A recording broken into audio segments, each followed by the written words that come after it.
Olá, bem-vindo, bem-vinda. Eu sou Rogério. Eu disse que ia comentar sobre o concurso público de PEIF e estamos aqui para falar sobre a prova discursiva ou estudo de caso que a gente vinha comentando aqui, mas na verdade não é só estudo de caso. São duas questões aí, um estudo de caso e uma questão sobre conhecimentos específicos. Então, não é bem estudo de caso, mas vamos analisar como é que vai ser essa prova discursiva aí.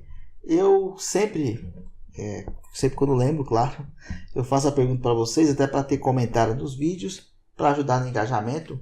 O questionamento é, você vai responder primeiro o estudo de caso ou a prova? O que você vai responder primeiro? Eu pretendo responder primeiro o estudo de caso.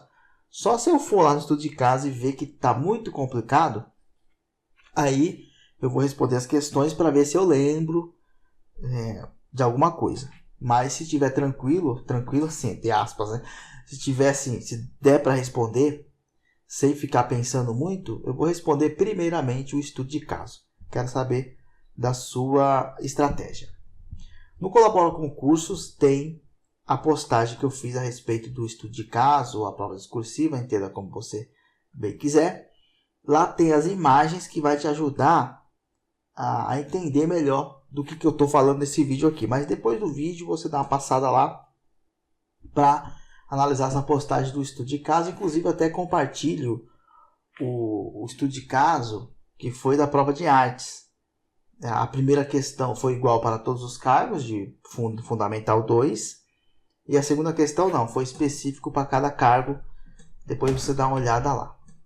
Tá? Então o nome da postagem é Concurso Público PEIF 2022, como será a prova discursiva?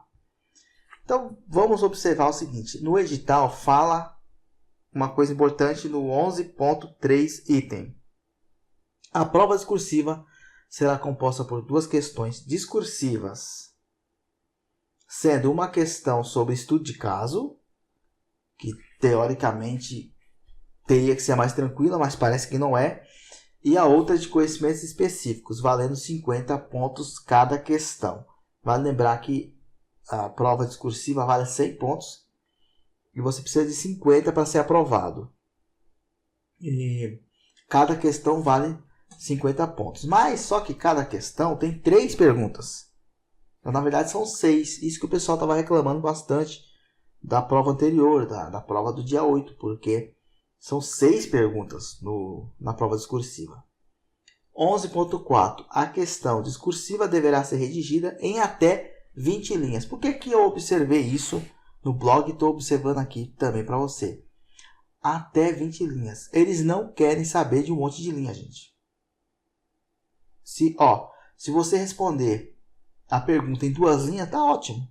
É isso que eles querem saber. Em 3, tá perfeito. Então, você tem 6 questões. Olha só. Você tem que usar para cada questão 3 linhas. Não precisa encher linguiça, não precisa ficar escrevendo um monte de coisa não, gente. Seja simples e objetivo. Você tem até 20 linhas, ou seja, 3 linhas para cada questão. Se você responder 4, já passa, já dá 24. E você pode ser até penalizado por causa disso. Porque mais de 20 linhas, você está enrolando, né? Agora, uma coisa que eu não consegui achar a resposta, de repente você que está assistindo o vídeo, se puder me ajudar, é o seguinte, eu não sei se na hora de responder, porque eles dão uma folha para você definitiva. Eu não sei se na hora de responder na folha definitiva você tem que colocar, acho que questão 1 e questão 2, obviamente tem que colocar, mas eu não sei se você tem que colocar os itens, essa é a minha dúvida. Mas você pode colocar questão 1 e responder, questão 2 e responder.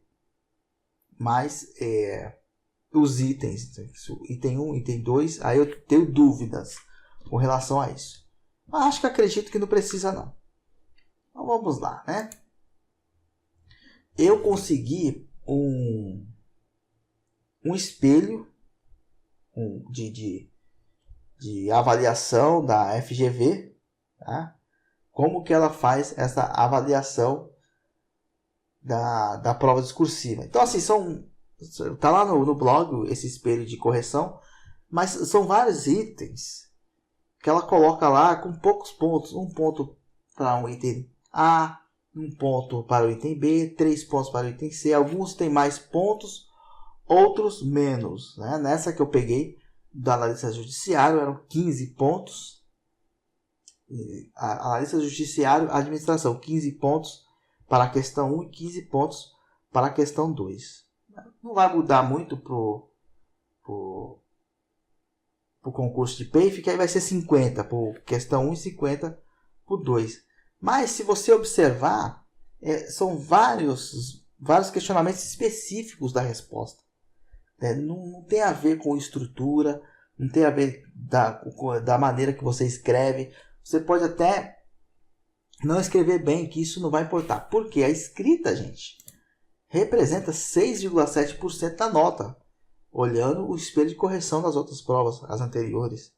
Então, assim, são 7 pontos. 7 pontos que você vai ter se você escrever bonitinho, se você escrever bem. Assim, no máximo 7. Não estou falando que se você não escrever, você vai tirar 0. Não é isso. Mas que você não precisa se preocupar com a estrutura, com o jeito que escreve, com se está colocando a crase certinha, se não está. Porque você precisa de 50 pontos para ser aprovado. E a escrita e a estrutura valem 7. Então é isso. É esse ponto que eu quero observar para você. Não se ficar se preocupando muito. Será que essa vírgula está certa aqui? Não se preocupe. Se preocupe em responder a pergunta. Isso você tem que ter em mente. Agora, já partindo para as perguntas do estudo de caso da prova de artes e dos outros foi assim também, as observações que eu fiz, que acredito que vai acontecer a mesma coisa com a prova do PAFE.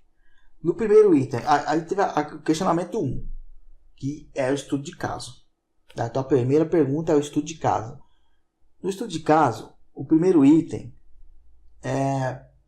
explora o conhecimento, pelo menos na prova lá, explorou o conhecimento de política nacional, perguntando medidas que constam nesse documento. Então você tem que ter um conhecimento de alguma legislação específica. Torcemos para que caia uma legislação tranquila. Qual seria? A LDB. Acho que a LDB é mais tranquila, que já está careca de saber.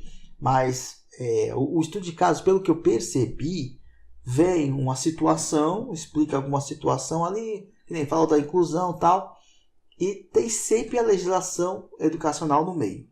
Então, o que eu compreendi é que a primeira pergunta do estudo de caso vem com a legislação.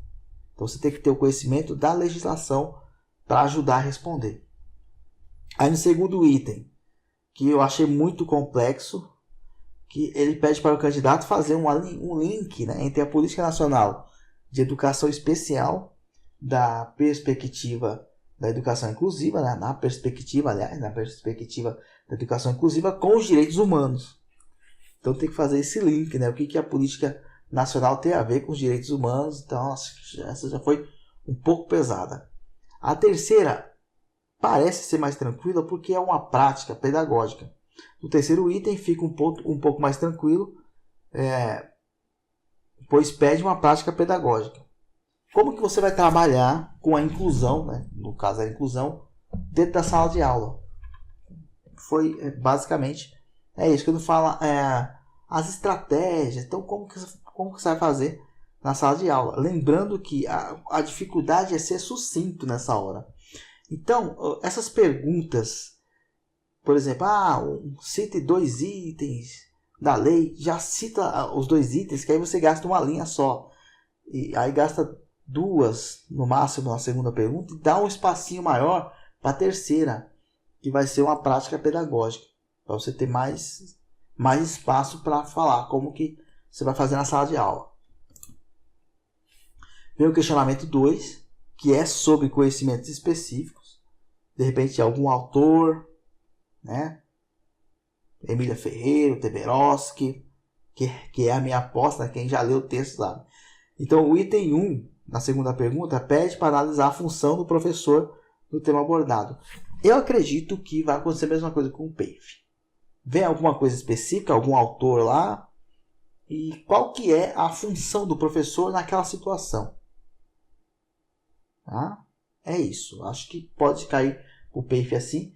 Aparentemente a questão 2 é mais aliviada. Esperamos que caia um tema que a gente conheça a fundo, né? Vamos dizer assim. Item 2 pede uma explicação sobre o conteúdo que está sendo discutido. Então vai ter um conteúdo específico lá. Aí vai pedir uma explicação. Sempre o item B é o mais complicadinho. Aí você vai dar uma explicação, tem que ser sucinto. No máximo 20 linhas. Na folha, na resposta. Tá? E o item 3, né, mais uma vez, pede uma prática pedagógica. E vai acontecer provavelmente a mesma coisa com o PAFE na prática pedagógica. Aí depende do que está sendo cobrado. Pode ser que cobre linguagens, matemática, ciência da natureza ou ciências humanas. Acredito que possa cair linguagens, né, que é o meu palpite, alfabetização aí, que seria a área de linguagens. Eu acredito, isso aqui é uma aposta, porque assim, não tem bola de cristal. Vamos fazer a aposta e torcer para que dê certo. E o questionamento 1, que é a lei, alguma coisa da LDB, talvez a frequência escolar. Porque assim, a alfabetização está complicadíssima em toda a rede de São Paulo e na região metropolitana também. É um desafio. Por causa da pandemia, desmantelou tudo, então a alfabetização está prejudicada. Eu acho que nesse ponto faz sentido, é uma realidade que a Prefeitura de São Paulo está passando. Outra realidade é a evasão, né, da frequência escolar. Como que pode trabalhar isso aí? Talvez na questão 1 possa tratar da frequência escolar, né? E aí na prática pedagógica, enfim, de repente alguma ação que o professor possa fazer para incentivar as crianças a não faltar, enfim, N possibilidades, né? Ou uma situação de como agir com a criança faltosa, mais ou menos por aí.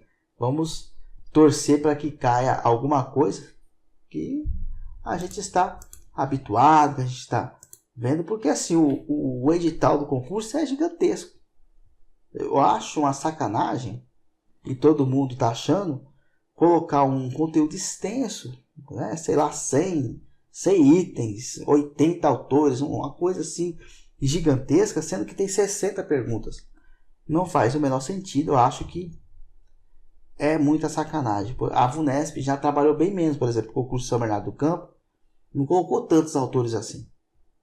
E teve gente que reclamou, mas da FGV está mais ainda, ao dobro. É isso, gente. Também precisa de sorte nessas horas.